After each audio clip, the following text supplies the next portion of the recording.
Breaking news చూస్తున్నాం. సీఎంలతో ప్రధాని Modi emergency meeting మొదలైంది. ఇరాన్, అమెరికా, ఇజ్రాయెల్ యుద్ధంపై కీలక నిర్ణయాలకు సంబంధించి విశ్లేషిస్తున్నట్లుగా తెలుస్తోంది. పెట్రోల్, డీజిల్, ఎల్పీజీ అలాగే ఫర్టిలైజర్ సప్లైకి ఎదురవుతున్నటువంటి సమస్యలపై చర్చిస్తున్నారంటూ సమాచారం అందుతోంది. బ్లాక్ మార్కెట్ను అరికట్టాలంటూ మోదీ సూచనలు చేసే అవకాశం కనిపిస్తోంది. ఉన్న దాంట్లో పొదుపుగా వాడాలంటూ సీఎంలను మోదీ కోరుతున్నట్లుగా సమాచారం. లాక్డౌన్, వర్క్ ఫ్రం హోంపై కీలక ప్రకటన ఉండే అవకాశాలు కనిపిస్తున్నాయి. కరోనా తరహాలోనే ఈ సంక్షోభాన్ని ఎదుర్కొందామంటూ ఒక సూచన చేయడాన్ని మనం చూసాం. ఇప్పటికే అత్యవసర వస్తువుల సరఫరా నిలిచిపోకుండా చర్యలపై ఎలాంటి నిర్ణయాలు తీసుకోవాలి అనే దానికి సంబంధించి చర్చిస్తున్నట్లుగా తెలుస్తోంది. ఈ వీడియో కాన్ఫరెన్స్లో తెలుగు రాష్ట్రాల సీఎంలు కూడా పాల్గొన్నారు. మీరు స్క్రీన్లో చూస్తున్నారు. ఇప్పటికే ఈ మీటింగ్లో పాల్గొన్నటువంటి ముఖ్యమంత్రులు మోదీతో మాట్లాడుతున్నారు, మోదీ డిస్కస్ చేస్తున్నారు. కాకపోతే ఇప్పుడు కేంద్ర ప్రభుత్వం ఏం చెప్పబోతోంది అక్కడ మీరు చాలా క్లియర్గా చూడొచ్చు. చంద్రబాబు కనిపిస్తున్నారు, ఏపీ నుంచి రేవంత్ రెడ్డి, తెలంగాణ నుంచి యోగి ఆదిత్యనాథ్, అలాగే భగవంత్ మాన్ ఉన్నారు, దేవేంద్ర ఫడ్నవీస్ ఉన్నారు. ఇలా చాలామంది కీలకమైనటువంటి సీఎంలు అందరూ పాల్గొన్నారు. మోహన్ యాదవ్, హేమంత్ సోరెన్, ఇలా ఒమర్, అలాగే విష్ణు కనిపిస్తున్నారు అక్కడ మనకి. అయితే తమిళనాడు, వెస్ట్ బెంగాల్, అస్సాం, కేరళ, పుదుచ్చేరి నుంచి మాత్రం సీఎంలు హాజరు అవ్వలేదు అంటూ తెలుస్తోంది.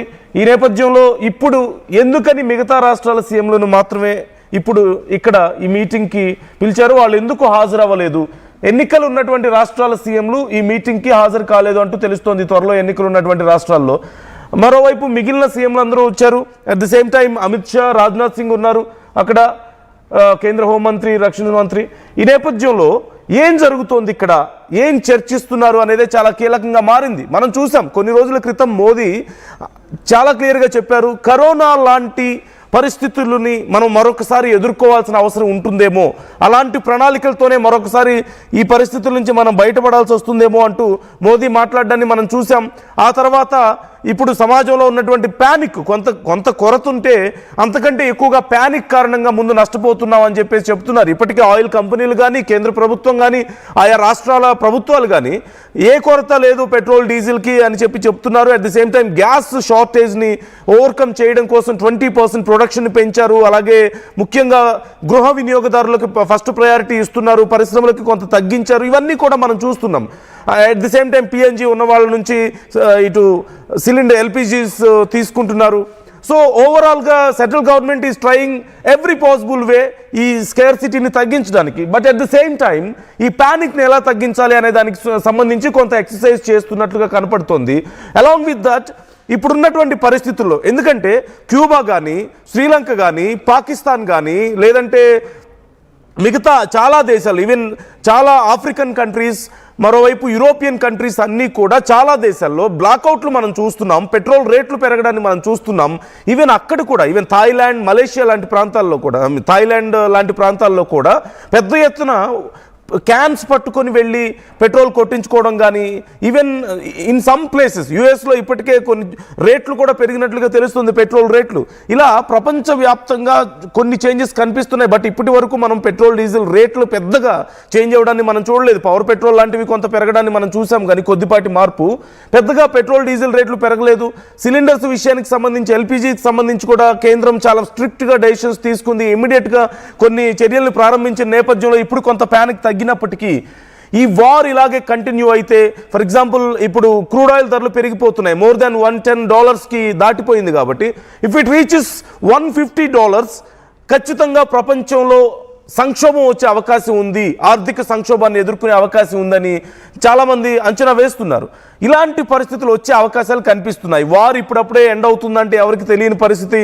అమెరికా ఈజ్ ట్రయింగ్, పాకిస్తాన్ని అడ్డు పెట్టుకుని అక్కడ మధ్యవర్తిగా పెట్టుకుని ఏదో చేద్దామని ప్రయత్నాలు చేస్తుంది. ఇజ్రాయెల్ వినడం లేదు. మరోవైపు ఇరాన్ నిన్న కూడా ఒక వీడియో రిలీజ్ చేయడాన్ని మనం చూసాం. We are going to take revenge for all of them అంటూ, ఎప్పుడెప్పటి నుంచో జరిగినటువంటి అన్ని ఇన్సిడెంట్కి సంబంధించి మేము రివెంజ్ తీర్చుకుంటాం, సైతాన్ మీద మేము మిజైల్ వదులుతున్నాం అంటూ బాల్ ఫేస్ను పెట్టేసి స్టాచ్యూ ఆఫ్ లిబర్టీకి ఒక మిజైల్ని వదులుతున్నట్లు ఒక వీడియోని. So it shows their perception, it shows their mind సెట్. ఇప్పుడున్నటువంటి పరిస్థితుల్లో Iran is not going to back down. ఈ వార్కి సంబంధించి. And Israel is not ready to give it up now. ఇప్పుడున్న పరిస్థితుల్లో వార్ని ఎండ్ చేయడానికి ఇష్టం లేదు. యుఎస్ ఈజ్ ట్రయింగ్, బట్ వాళ్ళ మాట వినే పరిస్థితి ఎవరు లేరు. అటు ఇరాన్ వినడం లేదు, ఇటు ఇజ్రాయెల్ కూడా వినడం లేదు, ఫ్రెండ్ కూడా. సో ఇలాంటి గందరగోళ పరిస్థితులు ఉన్నాయి. వార్ ఎన్ని రోజులు కంటిన్యూ అవుతుందో తెలియడం లేదు.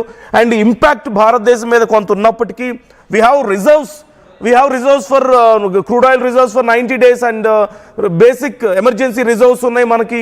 ఇలాంటి పరిస్థితులు 70 daysకి సరిపడా రిజర్వ్స్ ఆల్రెడీ మనకు ఉన్నాయి, సేఫ్ రిజర్వ్స్. ఎమర్జెన్సీ రిజర్వ్స్ కూడా మోర్ దెన్ 20 days ఆల్రెడీ ఉన్నాయి మనకి. So there is no problem అని ఇప్పటికే కంపెనీస్ అండ్ సెంట్రల్ గవర్నమెంట్ చెప్తున్నాయి.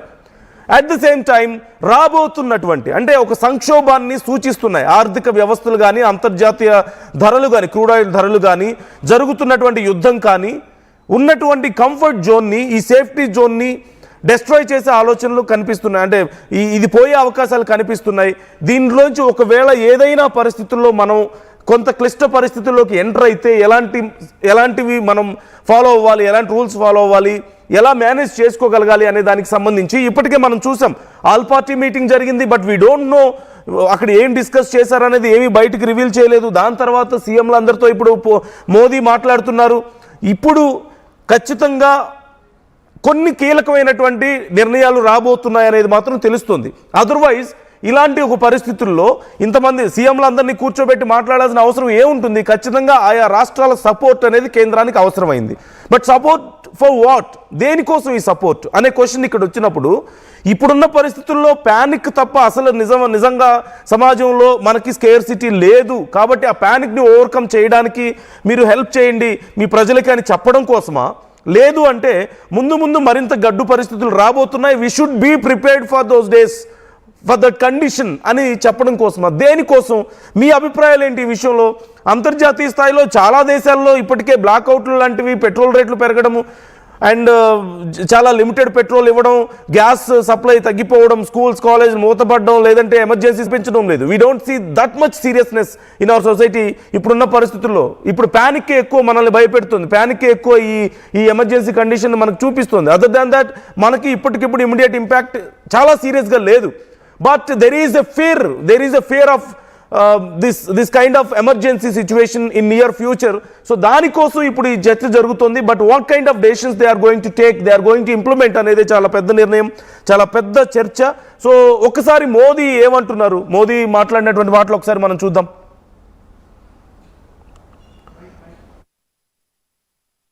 भी एकजुटता से ऐसी चुनौतियों का सामना कर चुके हैं. अब हमें फिर से उसी तरह तैयार रहने की आवश्यकता है.